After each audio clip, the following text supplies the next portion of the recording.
Good day everyone, this is Ruby Abueva aka Miss Pinaypay. So it is my first day here in Bacolod City. So for today's event, the Team Suzuki together with selected volunteer Raider riders will embark on a ride to La Castellana to provide relief and assistance to the community affected by the recent Mount Canlaon eruption. So this event is bringing another meaning to the Raider Big Ride, which is the Mount Canlaon charity ride. But before anything else, kakain muna ako. Grabe, ang hirap mag-English.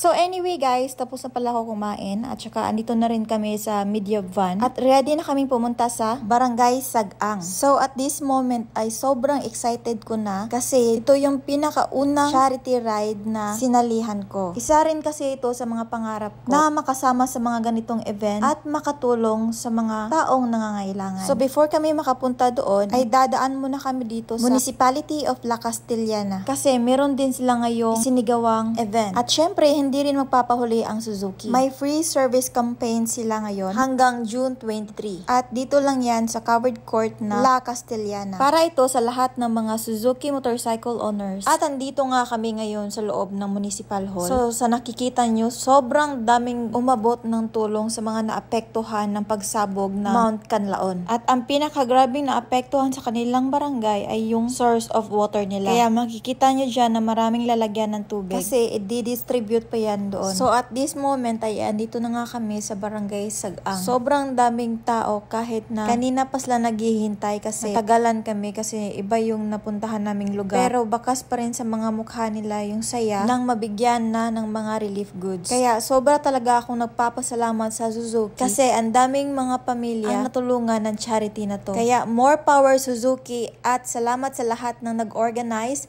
at mga staff ng Suzuki Philippines. Suzuki #1 lang talaga. So, enjoy the rest of the videos. Enjoy watching!